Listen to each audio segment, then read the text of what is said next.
Hey, Alexis. Hey, Savannah. We're back for another episode of Chrysalis Collective, the podcast. Today we're going to be talking about our dreams. Daydreams, lucid dreams, all astral projection dreams. Just kidding. I wish I... I know. I know. I'm like, I wish. I'm not there yet. We'll get there. One day we'll get there. It's the goal. Yeah, definitely. Yeah, for sure. It's fascinating. Dreams are so powerful. Dreams are everything to me. I feel like I have always been more in the dream, like almost more in the dream world than I am. I know. Sometimes it feels so hard to differentiate. It's like, did I dream that, or did that actually happen? Like, yeah. Well, because I mean, what I've come to believe about dreams, and this is just like what my little brain has concocted when given too much free time, to think about things, but that when we are unconscious, we are slipping into a different state of spiritual awareness, and we're more connected with a state of being where we're able to kind of blend timelines, we're able to distort our perceptions, we're able to change the narratives, we're able to redo and rework through different experiences. And so I think, like, I do very much believe that dreams are just a different element of reality. That it's not something that's not real, that it is a very, very real part of ourselves. Yeah, I think there is an access to that universal consciousness and cosmic awareness of what it is to live the lives that we're living.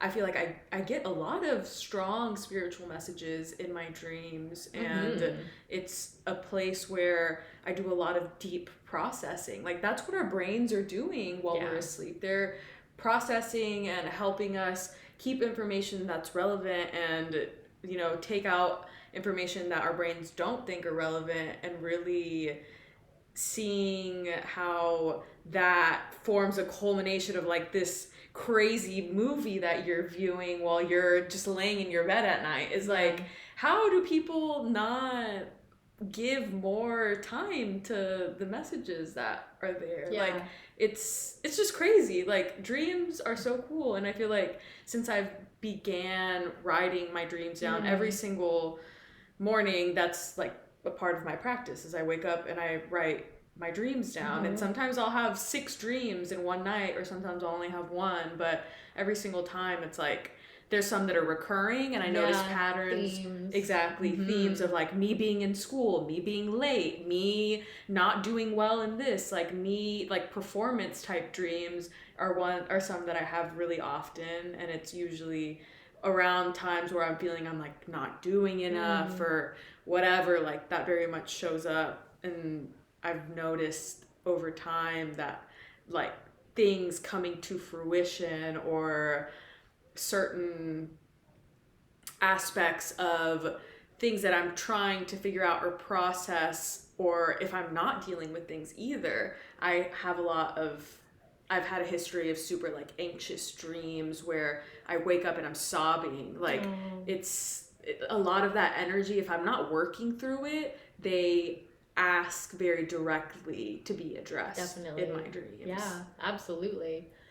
I remember being like, as a child, being a very just spiritually and emotionally like sensitive and kind of generally like anxious kid. And I think one of the reasons what I kind of struggled with anxiety is because I would have just incredibly vivid dreams, and from a very young age had psychic dreams, and I would wake up from my dreams at 9. They started happening around puberty, 9-10 years old, and I would tell my mom these dreams that would just be so real, so vivid, so distressing, and I felt like I could pinpoint exactly what this was about.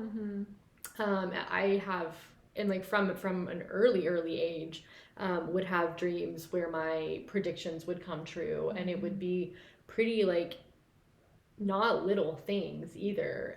It's been deaths, relationship losses, it's been like I've had miscarriages that I've predicted from friends and clients, pregnancy dream, like I've had dreams about people being pregnant, reaching out to them and them saying like, oh my gosh, that's crazy, I just found out I was pregnant this morning, you know. And so like my dreams have always been really, really a big part of me and my spiritual journey.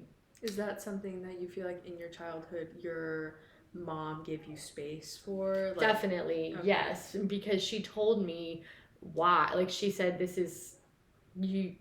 The way that it was described to me is that like every woman in my family has had a type of kind of Claire. I don't remember which type of psychic Psychic Claire. Yeah. I get them all confused. But where the dreams would be very telling. She said specifically that my great grandmother would have very psychic dreams, and interestingly enough, I've had a lot of great grandma messages. This is not somebody that I was like particularly super close with. Like obviously she's 70 plus years older than me.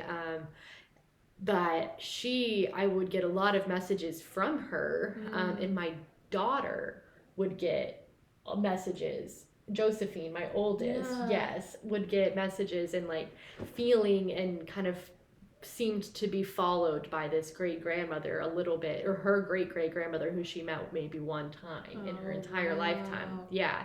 And so she would say things that would just be like very pause worthy. But I kind of have always seen dreams like, yes, that was a very very accepted thing in my household, but even from a young age too experienced a significant amount of dream specific deja vu. Do you have that? Yeah, so dream specific deja vu. Where you are you somewhere in your life and you'll be like, I've been here in a dream? Because that's what it is for me. It's more of like I'm in any moment, it's like I'm in the moment and I'm like, yeah, that feeling of I know this. Like I know this feeling. I know exactly where I am because I've been here before, not because of any other reason. And it's like, I will be in a space and have a flashback to the dream that I had. And that dream, like I will not have remembered the dream until then again, and I'm like, ooh, this is the building that I was in during that dream. Or I've driving by somewhere and be like, oh, that was in a dream. I've been there in a dream. And never having ever done that or been there before. It's so interesting to hear your experience with your family, knowing that this is something that is passed down. Like it's in your DNA that you're able to connect and have these knowings and premonitions. And my mom also has been very open with me, and I've learned a lot about really giving my dreams that space the way that my mom has, because she gets these messages and dreams and knows I need to reach out. Like I didn't used to feel super comfortable with reaching out to people with my dreams, because I'm like, what am I even supposed to say? But now I've gotten super comfortable, and like if you know me, you know that like I may tell you, hey, I saw you in a dream, or you were doing this, or like it's just something. I do that now too. I do that too. I tell my friends anytime I see them in a dream, I'm like, you were in my dream last night. Exactly. Well, and it's like keep showing up. Yeah, I'm like, I miss you. I wish I could see you for real. Keep doing it. Exactly. Definitely. Well, one thing that we've talked a little bit about too is just like spirit baby connection. But as a little girl, I had this recurring dream of finding, like I would be a child. I would be 10 years old or 10 years old. I'd be very young. And I would go into like a bathroom of a Target, and there would be a baby in the bathroom of the Target, and I would raise the baby. Or I would go somewhere and I would find, it was always the same little red-headed girl. And then what happened one day the day I found out that I was pregnant, I had a dream where I was in the bathroom and had just delivered a baby that was like the same, it's similar, like kind of reddish hair, not like super red, but reddish hair little girl. And my mother was in the dream, and there was conflict in the dream that ended up being conflict that really resembled real life conflict. But Mhm. what I've kind of felt through a lot of meditation and plant journeys and dream work is that the little girl that I was dreaming of when I was a child, that I would pick up in all these stories, that was my daughter. That my daughter was showing up to me in all these dreams, that that's who that was. Wow. And I feel that very, very strongly. And I don't have those dreams anymore, you know? Yeah. Wow. Joe was saying what's up. Yeah, she was a part of it. So that and I mean, my son, I have had different spirit kind of connections with, but all my children, I think, showed up to me before they are here now. Well, and I've told you about my spirit Yeah. baby dream with you in it. Yeah. Where I remember talking to you about, like, yeah, I need to talk to my spirit babies more. I want to get to know them. And then a week or two later, having a dream about me with you next to me, and you just pointing out into the distance, and there's like these 4 little orbs, and being like, you're like, do you see them? And I'm like, yeah, like those are mine. Like, I felt that. But the more I think about it, I wonder if I was seeing your babies, or if those babies were actually mine. But I don't know, because also I'm not having babies anytime soon. It's hard because sometimes, you see something and you're like, oh, that is a pretty literal depiction, but I don't feel like that literal depiction is exactly like what I'm supposed to be getting from it. So you're kind of like, maybe it will reveal itself, in the future, and just not knowing. Yeah, the not knowing part, for and being sure. open to that. But I just keep thinking, like, every day about that dream you had where you were like, there's squash and pumpkins in your front yard, and like what's literally growing out of the cracks in my sidewalk right now. I've gotten like, and I told you that before. You told me before it was even there. It even showed up that now there's a huge giant pumpkin vine growing out of sidewalk cracks because I let my Trader Joe's pumpkins decompose. And I'm getting pumpkins from this vine. And you had a dream about vines and bounty in my yard. Yeah, I remember it, like, we were in your front yard and you were just like, there's enough. There's so much. Like, there's more than enough. Like, that feels very symbolic, I feel, for us, like, together and what we do. It's like, there's more than enough to go around. Like, there's more than enough opportunities, and more than enough people that resonate with the things that we say and the messages that we're here to bring. Abundance. Yeah, exactly. And the time is right. Like, pumpkins aren't supposed to be growing right now. Like, this isn't supposed to be happening, but it is happening. And like, that's fine, lean into it, let it happen, and do the work that it's supposed to do. Exactly. I also feel like this last eclipse season was just heavily, and then like the Pisces moon was just like so heavily ruled our dream world. And that dreams, like, for me, I remember being so vivid, vivid, but also like very lucid, like being very half awake, half asleep in these dreams. One of them was like, I was at a client's house, and I heard like another baby that was crying somewhere, and like felt my body being pulled in this dream, like have had a lot of dreams of like just that during that season that were like really full body dreams. Like, I would sit up in the middle of the night, and like they were almost not like night, I wasn't like scared, or they weren't night terrors, but like parts of my body felt like I would get pulled, I would sit up, I would jerk, that kind of thing. Interesting.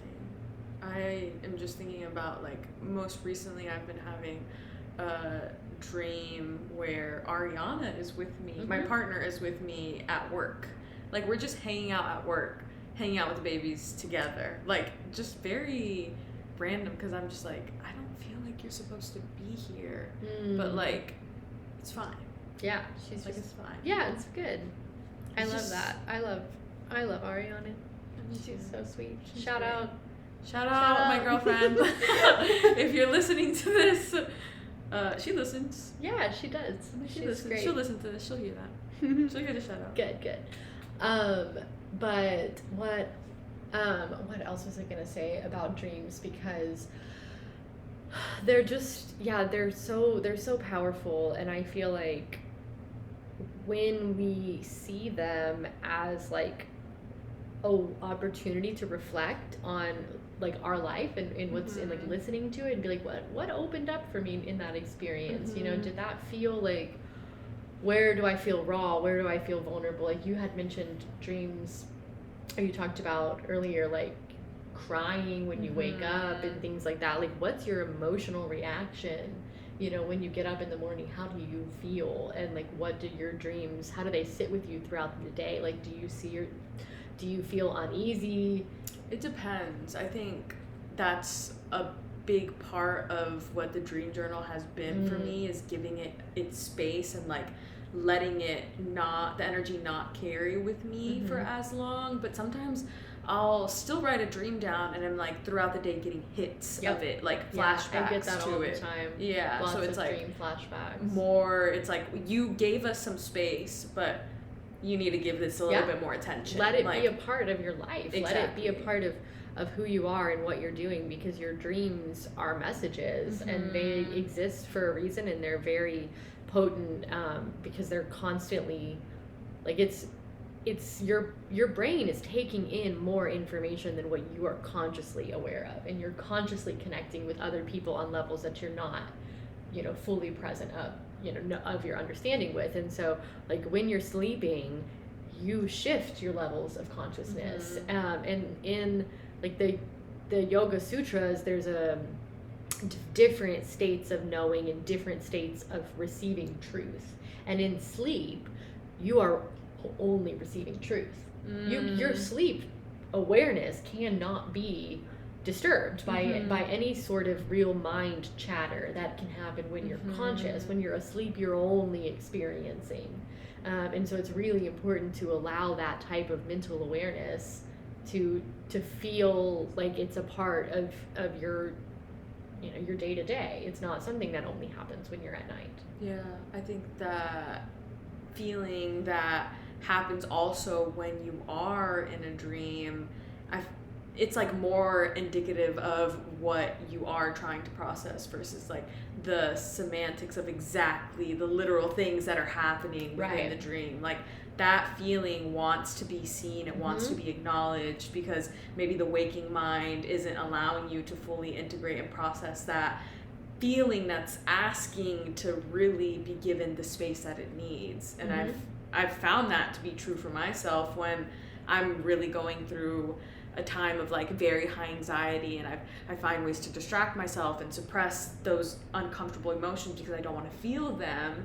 And then while I'm sleeping, there is no blockage from getting to that feeling like that. I've had some super intense dreams when I've been in like very very deep depressions and stuff of like me. I've had a lot of dreams of me like fighting people. Like I will maul someone's face off in a dream. I had a lot of dreams like that. And a lot of violent dreams. A lot of violent dreams for sure. And I like unaddressed anger. Person, no, it's like it's only in the dreams. I swear. Yeah, but it's something that I'm just thinking about one super vivid dream where I'm like, I think at that time I wasn't dealing with a lot of my anxious feelings, and it's like in my dream I was submerging myself underwater when there was a forest burning around me. And it's like I kept on putting myself underneath the water so that I would see everything burning around me, and like, you know, all the leaves coming down and everything, like balls of fire literally. And it's like I'm looking at this, and in my dream I remember being in the water, feeling an extreme sense of calm and peace, but as soon as I needed to come back up for a breath, it was like that burning on fire sensation. Like I could feel it. Like it was so like intense. Like I felt like I was burning in that dream. I feel like you've told me a few of your dreams where water is a very, very protective element For sure. in them. Yeah. I see water as something that's super cleansing and therapeutic. Like it's a place and something I use to really like cleanse my energy. Yeah. I love water for that. Yeah. In all of its Yeah. forms. For sure. Love some water. No, put me in a bath. Oh, always. Yeah, I need like 3 baths a day. As you should. Yeah. As you should. I That's know. your business. Especially when I'm working overnights, our water Mhm. bill gets a little high. Like I need a soak. But I also like just thinking about recurring dreams and the fact that like yeah, our brain will continue to Mhm. pester us with the same types of fears, and like we're gonna be unpacking them and working them out Mhm. in our dreams. Like I remember childhood dreams, like on a couple occasions as a kid I was like camping and had like a few run-ins with alligators in the water. Like I would be like with some friends or even with some grown-ups, and there would be like an alligator in the water Mhm. not very far from us, or like the alligator would be like kind of would come out, like we would see, I've seen alligators while camping, and so for like years as a kid I kept having a lot of recurring dreams where I would just be like hanging out at the park and I'd be getting chased by an alligator, or you know, a lot of different like having to fight off an alligator dreams, or dreams like I was very scared of the escalator as a kid, and so in my dreams like I kept having my hair like pulled into the escalator, and even as an adult, like in the early years of my marriage, being like having recurring dreams where my husband like just decided to like leave me for no reason, and having to kind of like, and I would be with like suddenly married to somebody that I went to high school with, and like my things just being like very wrong and very confusing, and I had to like find my way back to figuring out my life, and those dreams would show up for years. Like I had those dreams for years to work different things out in my brain. And so like it's a gift, you know, ultimately, Yeah. like to be able to realize when, you know, your spirit and when your mind and your heart is saying like, hey, here's an opportunity to just let this happen to you, and surrender to this in your dream, and like trust yourself, you'll get through it, you know. But even this isn't a recurring dream, but it was a very crazy vivid dream. Was I've been driving, like had to drive on 610 like in Houston, like a freeway here in Houston, which is like my least favorite freeway. I think it's the worst one in the country or something. It's terrible congestion. But in this dream I was like about to rear end somebody, and I could see that I was gonna rear end them, and woke up as soon like it was hitting, and I was like woke up, jolted awake. Wow. And just like the protective measure and the element in that dream of like, you know, you're not gonna have to. Okay, what do you think car symbolism is in dreams? Because I have been having so many dreams of me driving my car, and it's like I recently got a new car. I had the car that I had before for, I mean, since I was a teenager. It's my first and only car ever, and so I was having a lot of dreams about that car, not like I couldn't control it well, or I was in the passenger seat of my own car, and like my dad would be driving. Or I also had a dream where like my car, the car that I have now, had like a shell on it, but it was like a fake shell, and it was still my old car. It was just, I don't think you need me to tell you what those mean. I think that's dreams about my car. I think that, I mean, that sounds to me a lot like, because cars are very symbolic of eras and of kind That's of true. the responsibility that we take on. And so, you know, when we have like a little sedan or a hatchback or something, and we're kind of like just getting started, like you don't need anything, you know, in your car, but then you have an SUV now. I drive a minivan. Like that's different. We have different needs, you know, and we're in different places in our life, and like the cars are representing who we are and the roles that we're playing. And to me, the thought of like, number one, like I know how emotional it was for you to even just kind of sell that car and move on from it, but the parental ties, you know, buying a car when you're a teenager, or having a car given to you as a teenager, like this is an aspect of adulthood that's still like, I remember being an adult and having to like get my title transferred, you know, from my mother's name into my name, and like realizing like, well, yeah, I'm an adult now and this is my car, but my car was, I don't know, 17 and my mom bought me this car, you know? And so like there's still some like elements of just youth and connection to authority, and if you're in the passenger seat, somebody else is driving, some sort of inexplainable force is driving you.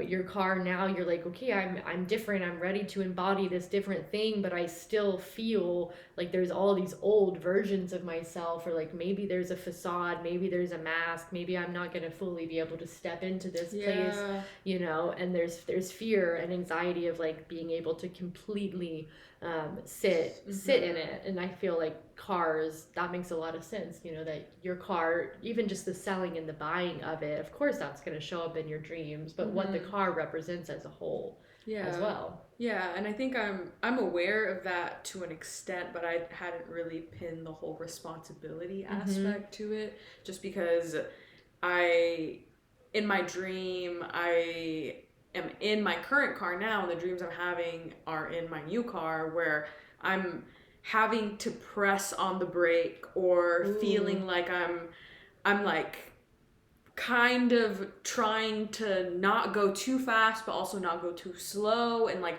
watching out for other cars and barely missing hitting other cars. Like I feel like right now my responsibilities probably feel like, now I'm like analyzing myself out loud, but that I'm like cutting things really close right now.